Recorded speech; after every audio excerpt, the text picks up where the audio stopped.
ويريكم آياته فأي آيات الله تنكرون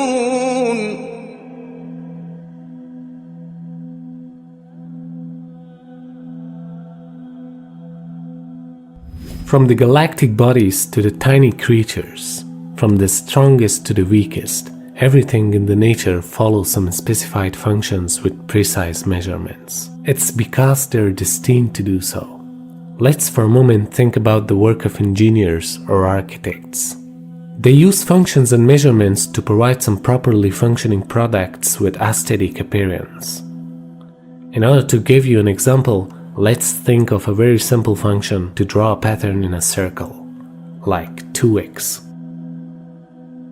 So we start with a circle that has 10 equidistant points. Then we assign numbers to every single point.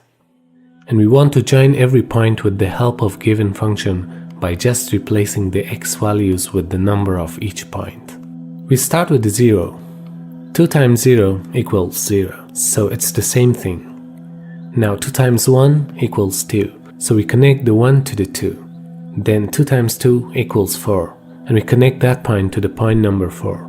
So we continue until we get this pattern. At the beginning we started with 10 points, but if we increase the number of points, then we'll get more and more precise result with a cardioid shape. And if we change the function itself, we'll get many different patterns. But let me ask you something. Have you seen something in the nature that follows the same function? Well, the answer is yes. If you observe the reflection of light in a circular object, like a coffee cup, then you can see the same pattern. That means the photons of light are following the same function by hitting one edge of the cap and reflecting to the other edge at a calculated angle. Not only the reflection of light in a circular shape, rather everything else in the nature follows some specified rules and functions with extraordinary precision. To give you an example of the precision of those functions, let's consider the number pi. Pi is an irrational number which has infinite decimal places. It means if you have a computer at the size of universe, then the storage capacity of that computer would not be enough to store the exact value of pi unless you round it. So where did the number pi come from? It's actually the ratio of circumference of any circle to its diameter. It means a circle can always be calculated with the number pi if we have one of its variables. Now let's consider you have two sliding blocks and a wall, and we suppose that there is no energy loss and the surface has no friction. The first block starts by coming in at some velocity from the right, while the second one starts stationary. The simplest case is when both blocks have the same mass. The first block hits the second, transferring all of its momentum. Then the second one bounces off the wall, then transfers all of its momentum back to the first, which then sails off towards the infinity. 3 total clacks. What about if the first block has 100 times the mass of the second one? It's not entirely obvious how to predict the dynamics here, but to have a little bit understanding, let's just watch what happens. That second one will be bouncing back and forth between the wall and the first block with 100 times its mass, slowly and discreetly redirecting the first block's momentum to point in the opposite direction. In total, there will be 31 collisions before each block is sliding off to the infinity, never to be touched again. Now what if the first block will be 10,000 times the mass of the second one? In that case, there would be quite a few more clacks, all happening very rapidly at one point, adding up all into 313 collisions. Well, actually, hang on. Wait for it. Wait. Okay, 314 clacks. If it was 1,000,000 times the mass of the second one, then again, with all our idealistic condition, almost all clacks happen in one big burst, this time resulting in 3,141 total collisions.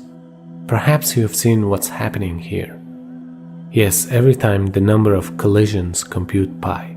It means the mechanism of collision in our assumed case was following a function that computes pi.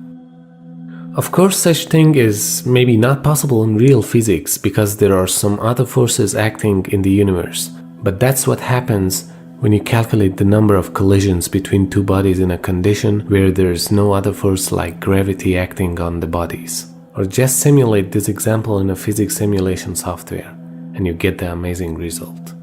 It's because pi calculates the circles, and circles are everywhere in the nature. Because every time you have a curved thing and a straight thing, in order for them to interact, there's some pi going on. Nature doesn't like always going in a straight line because sometimes things interact. If you throw a ball in the air, it's not going to go in a straight line, it's going to go in a curve. And that means lots of things in the nature follows pi.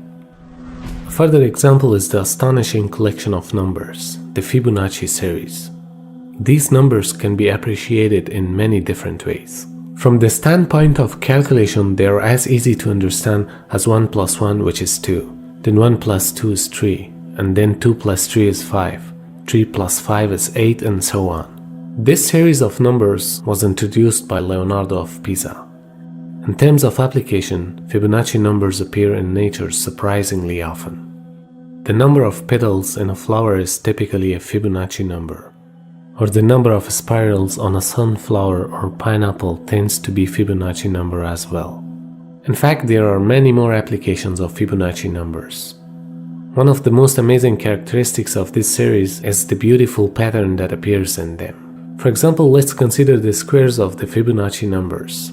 Well, you may not expect something special by adding the squares of those numbers, but let's see what the outcome is. If you add 0 plus 1, you'll get 1. By adding 1 plus 1, you'll get 2, and then 1 plus 4, you'll get 5, 4 plus 9, 13, and so on. In this pattern, you are always escaping one number in the series. But what happens by cumulative adding of the squares of this series? Here is the result. 0 plus 1 plus 1 plus 4 is 6. Add 9 to that, you'll get 15. Add 25, you'll get 40. And then add 64, you'll get 104. The results are not Fibonacci numbers, but surprisingly the Fibonacci numbers are hidden inside these numbers. Do you see them? Have a closer look. Yes, 6 is 2 times 3, 15 is 3 times 5, 40 is 5 times 8, 104 is 8 times 13, and so on. But the most beautiful characteristics of this series is that it leads us to an important number called golden ratio. If you every time divide the greater number with its neighboring smaller number, then you will get the golden ratio. This ratio is also called divine proportion that can be found in numerous events in the nature.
these were only a few examples of the perfect order that's being followed by the nature. The reason we have shown all of these to you was to once again remind you that everything in the nature is calculated with precise measurements, and that everything in the existence follows the functions that are set for them. Any rational mind can easily understand that none of these laws and regulations comes out of coincidence. Rather, such a complex universe with all its laws and functions needs a wise designer who created everything with perfect precision and set these rules to govern the entire existence. الذي له ملك السماوات والأرض ولم يتخذ ولدا ولم يكن له شريك في الملك وخلق كل شيء فقدره تقديرا